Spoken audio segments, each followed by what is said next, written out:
Les dirigeants des 7 pays les plus industrialisés de la planète réunis ce vendredi au Canada pour un sommet du G7 qui s'apparente plutôt à un G6 plus 1.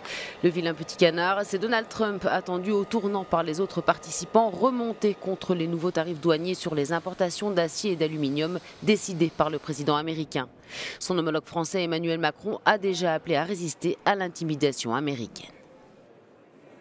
Peut-être que ça est égal au président américain aujourd'hui d'être isolé, mais nous, ça nous est aussi égal d'être à 6, si besoin était, parce que ces 6-là représentent des valeurs, représentent un marché économique qui a cette force de l'histoire et qui surtout représente une vraie force au niveau international aujourd'hui.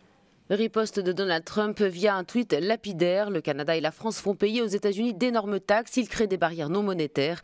Et le président américain de souligner les plus de 150 milliards de dollars d'excédent commercial de l'Union européenne avec les États-Unis.